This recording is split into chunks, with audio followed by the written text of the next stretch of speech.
Hello बच्चों, चलिए प्रश्न को पढ़ते हैं। हरित लवकों में पाए जाने वाले प्रकाश संश्लेषी वर्णक पाए जाते हैं। पहला है थाइलाकोइड कलाओं में, दूसरा है मैट्रिक्स में, तीसरा है प्लास्टो ग्लोब्यूलस में, चौथा है हरित लवक आवरण में। तो आइए देखते हैं इस प्रश्न का हल क्या होगा।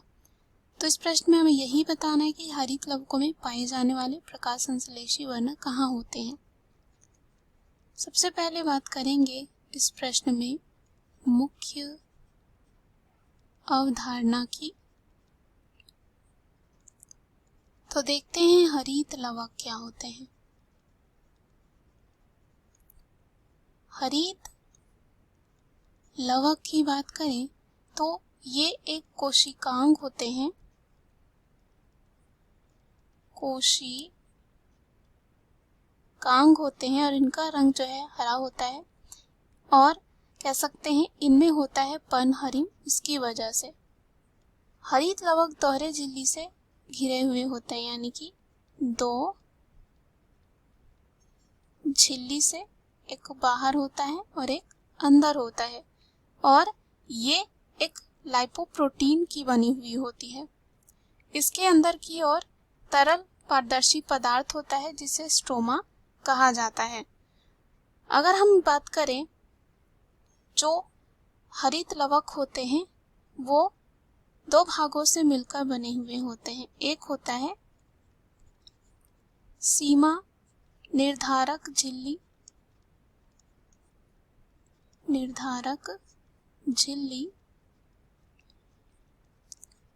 दूसरा जो होता है अभी हमने बात किया स्ट्रोमा। स्ट्रोमा को कभी कभी और हम कह सकते हैं मैट्रिक्स कहा जाता है, और मैट्रिक्स में जो है बहुत सारे एंजाइम हो सकते हैं और राइबोसोम हो सकते हैं, ये सब पाए जाते हैं। अब यहाँ पे अगर हम बात करें हरित लवकों में पाए जाने वाले प्रकाश संश्लेषी वर्णक की बात करते हैं, तो हरित लवक के थाइलेकॉइड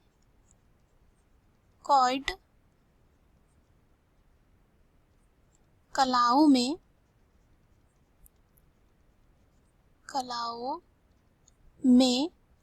ऐसे वर्णक विद्यमान होते हैं जो अलग अलग तरंग दैर्ध्यों को अवशोषित करके प्रकाश संश्लेषण की कह सकते हैं प्रकाश रासायनिक अभिक्रिया करते हैं। प्रकाश संश्लेषण क्या होता है? जिसमें प्रकाश ऊर्जा को बदला जाता है रासायनिक ऊर्जा में। कार्बन डाइऑक्साइड और जल का उपयोग करके इसमें शर्करा जो है बनता है, शर्करा जिसे हम कह सकते हैं कार्बोहाइड्रेट, ग्लूकोज बनता है मुख्यतः, और ऑक्सीजन जो है मुक्त होती है। तो प्रकाश ऊर्जा को अवशोषित करके ये जो वर्णक होते हैं वो क्या करते हैं? वर्णक का काम क्या होता है? प्रकाश ऊर्जा को अवशोषित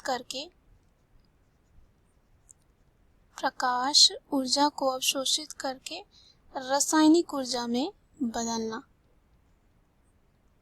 प्रकाश ऊर्जा कहाँ से मिलेगी? सूर्य से, और रासायनिक ऊर्जा आएगी जो ग्लूकोज बनता है। ये वर्णक जो होते हैं प्रकाश संश्लेषी वर्णक की बात करें तो हरित लवक झिल्लियों पर स्थित होते हैं, और हरित लवक कोशिकाओं के अंदर इस प्रकार व्यवस्थित होते हैं ताकि ये झिल्लियां प्रकाश स्रोत के साथ समकोण बनाती हुई रहे और अधिक से अधिक प्रकाश अवशोषण होता रहे। अब प्रकाश संश्लेषी वर्णकों को जो है दो भागों में बांटा जाता है। एक होता है हरित लवक, दूसरा होता है कैरोटेनॉइड। हरित लवक की बात करें तो ये प्रकाश संश्लेषण प्रक्रिया में भाग लेने वाला मुख्य संश्लेषी वर्णक होता है, और एक बड़ा अणु होता है तथा ये जो है बैंगनी नीला तथा कह सकते हैं बैंगनी नीला प्रकाश को अवशोषित करता है और हरे प्रकाश को परिवर्तित करता है। अब कह सकते हैं इसलिए जो पत्तियां होती हैं हरी दिखती हैं हमें। अब कैरोटेनॉइड की बात करें तो कैरोटेनॉइड में आते हैं कैरोटीन एवं ज़ैंथोफिल। वन क्रम के उस हिस्से के प्रकाश को अवशोषित करता है जो हरित लवक द्वारा अवशोषित नहीं होता है। तो इस प्रश्न में हमें यही पूछा गया है कि हरित लवकों में पाए जाने वाले प्रकाश संश्लेषी वर्णक कहाँ पाए जाते हैं।